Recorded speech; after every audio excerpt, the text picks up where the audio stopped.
Is your debt causing you sleepless nights? Knock your debt out with Debt KO. And your debt won't be the only thing keeping you up at night. Debt KO. Free, impartial advice on all your debt.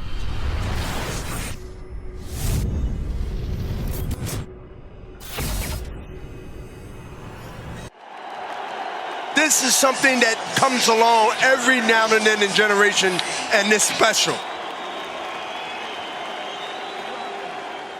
Razabani for IFL TV in association with MTK Global. With me live and direct from the bubble itself, the Omen himself, Mr. Spencer Oliver. Spence, how are we doing?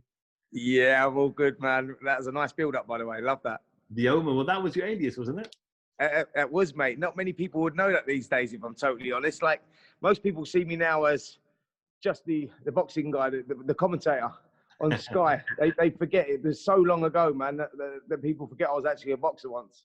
Of course, silver medalist of the Commonwealth Games. That we can't forget that. Of course. Spence, fight week, anti-Joshua is back. Before we speak about Joshua, good to have 1,000 people in the audience. Yeah, it's great to have 1,000 people in the audience, if I'm totally honest. And it's, I think it's going to be a massive advantage for AJ as well.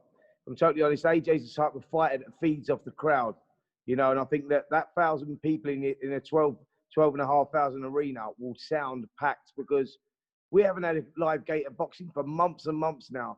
So I know that people will be gagging to get back in there, and there'll be a real racket in there, man. It's going to be a big plus for AJ. AJ hasn't fought for, close to a year now. Last time he fought was in Saudi Arabia, in Diriyah, against his rematch against Andy Ruiz. Do you expect ring rust? Do you expect him to be not as sharp as he normally is? Can that happen? But you know what? I think every fighter's in the same position right now. Pulev's the same. He's not boxed for a while. I think, no, I don't. Look, we might see a cautious start from AJ. I think that he looks very slimmed down. I think that, you know, he may just take a round to size Pulev up, but I'm expecting something special, if I'm totally honest. I think that AJ's going to put in a big performance. I really do. He seems very relaxed. He just arrived at the hotel, actually. So he's just gone into quarantine for the night. He's had his testing, and we'll see him tomorrow. But I know that training's gone really well. He looks focused. He looks good. But we've also been around Pulev. I've seen Pulev. We arrived yesterday, so we was with Pulev all day yesterday. Boy, he's up for it. He looks great as well. He looks in great condition. He looks like he's slimmed down as well. And he'll recognise at 39 years of age, this could be the last roll of the dice for him. He hasn't lost since 2014 when he boxed Klitschko, but he showed amazing powers of recovery in that fight. He rocked Klitschko in the first round. He's got a good left jab, solid jab. He rocked Klitschko, like I say, down the soles of his boots in the first round. Then he got floored heavily first round. Then he got floored again 2 or 3 times after that before getting knocked down, but he kept getting up, and they were big knockdowns. So speaking to him and being up close and personal with him, he said, listen, he recognises this could be the last chance, and he's giving it everything. Could be a good fight, this. We know fighters like to talk sometimes, and sometimes they're good at perceiving to the media that they're up for it, they've had the best training camp possible. But Pulev is, like you said, 39 years of age. His last few fights, they haven't been high-level opponents. Anti-Joshua is more the fresher, the younger fighter. I saw a quote where Anti-Joshua said himself that Pulev's lucky that he's fighting me now and not 3 years ago. Yeah, listen, I think, look, if you look at the fights he's had, he's won 8 fights since the Klitschko defeat, which is his only defeat.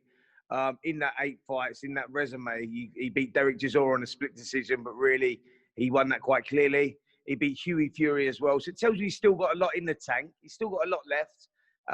He's not had too much wear and tear from that fight on his body. So, you know, it's a dangerous fight, man. We've seen what's happened in heavyweight boxing, you know, in recent times. You've only got to look at, who was it? Dillian Whyte versus Povetkin. You look at that and, you know, Dillian Whyte, one shot turns it around in heavyweight boxing. What Pulev's got is he does pack a punch. You know, he can hit, especially with that left hand. He boxes out the orthodox stance, but he's got a very strong left hand. So, you know, AJ's got to be on the ball, and there's all this talk going on of AJ and Fury happening in 2021, possibly in the spring of 2021. I know Fury wants it, AJ wants it. The fight will happen, but we remember what happened. Sorry, mate. We remember what happened when AJ took his eye off the ball before. against Andy Ruiz Jr. at Madison Square Garden. He went out there, he was focusing on other fights, but namely Fury, and he got tagged, but he turned it around. He showed that he's got that adaptability. He can adjust. And to me, AJ stopped Riz from that. And I know a lot of people saying, hey, yeah, but he's a little fat guy and all that. But that little fat guy is dangerous. And he's heavy-handed. And what AJ had to do was he had to change his tactics. And I wasn't sure AJ could stick to a 12-round plan boxing like that because he's a big guy. And that's hard to do when you're that sort of size. But he stuck to it. And he, to me, put in a punch-perfect performance out in Saudi. So AJ's stopped definitely Riz. And he showed that he can box on the back foot as well as a front foot. And also now he's been through that crisis. That's more experience as well. AJ's in a really good place at the moment, physically and mentally. Do you think he's learned from those mistakes where he made in Ruiz 100%. When I spoke to Matthew Macklin a couple of days ago, Matthew said when they did the fighter meetings, there was about 2 or 3 questions about Ruiz. Everything else in that hour and a half was about Deontay Wilder. And Anthony Joshua has admitted himself that, yes, he took his eye off the ball. He was focused on what's coming after Ruiz. Now we're talking about Fury. Eddie's even spoken about Fury should be ringside here. Is that not igniting more pressure on Anthony Joshua? No, it's not. It's not more pressure at all. I think that, like you say, experience is a valuable thing. You can't buy that in this sport. And Anthony Joshua has picked up that experience. He's learned from these defeats. It's a good thing. Sometimes it's not about the defeat. It's about how a boxer comes back from that. Going to take Andy Ruiz Jr. in the immediate rematch was a massive gamble. His career really was on the line because a loss there would have been, that would have been really difficult for AJ to come back from. But he went in there and he done what a lot of us thought he couldn't do, and he dominated the fight. So I think that experience is going to hold him in good shape moving forward in the future. He'll know now that Pulev's a live opponent. He's a dangerous opponent, and he won't take his eye off the ball. He's focusing on one fight at a time. He recognises, that these things can happen, and that was from the Andy Ruiz defeat. You mentioned obviously last year he showed versatility and he fought 12 rounds, kind of moving around quite a lot. And a lot of people didn't think that he was able to do that, being such a big guy at heavyweight. But as he matures more and has more fights and gets more experiences, is he learning that there is another style to boxing, not just going there and blasting people out? Well, that's what he has learned. That's what he's taken from it. I know that. I know Anthony Joshua personally. So I know that, I had him on my podcast actually talking about it after the defeat. And he said, you know what? That defeat, he felt like he had a massive weight lifted off his shoulders. And it also relit the fire in his belly. So sometimes a defeat can be a good thing for a fighter. And I think with AJ, it was. I think that he will improve. He will improve as a fighter from that. So he won't make that mistake again. But like I said to you, look, these guys wear little gloves. Anyone that can hit a little bit, anything can happen. It's heavyweight boxing, man. One shot turns the fight around. So that's what I say. It's not like Pulev's come here for the payday, because he hasn't. Pulev's come here to win. He realises it's his last chance and he's going to give it everything. Like I say, he's a tough guy, Pulev.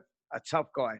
And he showed, all right, look, they might not be top tier fighters, people like Hughie Fury, Derek Chisora, but they're not far away.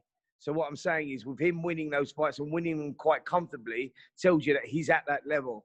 So it's going to be a great fight. It really is. I expect AJ to win, and I expect AJ maybe to win in the first half of the contest.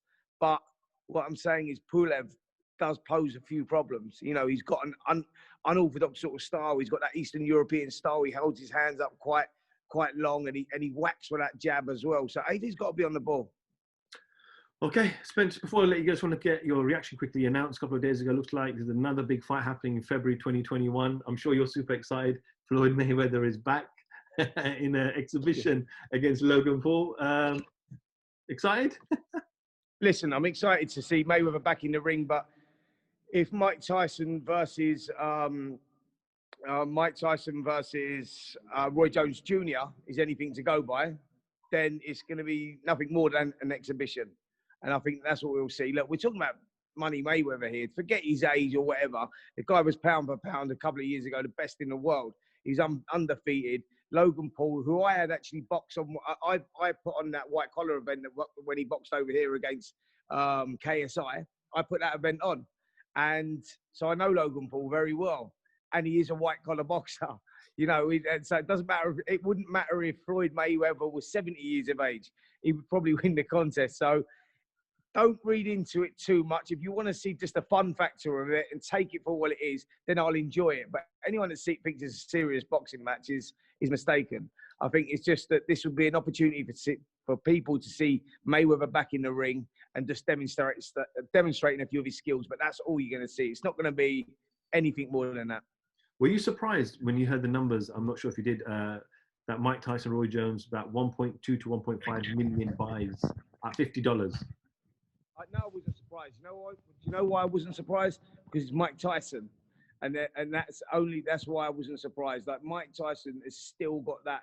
He's still got that that power to draw a big crowd. You know, people outside of boxing know who Mike Tyson is. My daughter Tia is 17 years of age. And if she asked her who Roy Jones Jr. was, she wouldn't know, but she knows who Mike Tyson is. You know, so this guy retired when she was sort of being born. So, do you know what I'm saying? That he's famous outside of boxing fans. So I wasn't surprised by them numbers. I commentated on that for TalkSport, actually, that fight. And do you know what done it for me? Look, it was a choreographed sparring exhibition, if I'm totally honest. But I just appreciated Mike Tyson doing that ring walk, getting in the ring. Because I'd already mentally said to myself, look, I'm not going to see Mike of old. I'm not expecting a real fight. You know, I was expecting to see a sparring match. But it was just nice to see Tyson walking down there, doing the ring walk again. I relived my childhood, and that's what I got from it.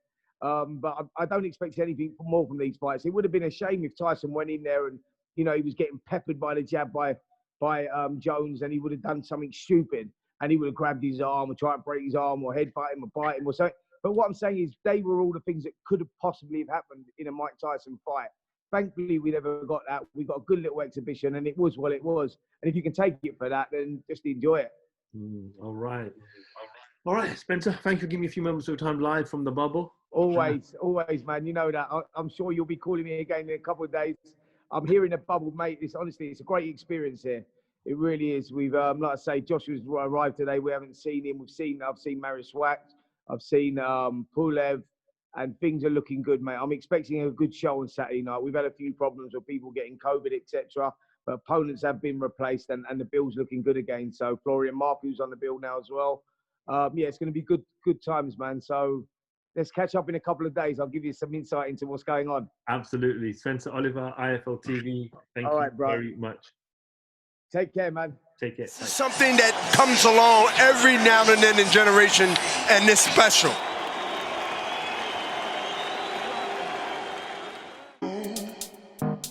Is your debt causing you sleepless nights? Knock your debt out with Debt KO. And your debt won't be the only thing keeping you up at night. Debt KO, free impartial advice on all your debt.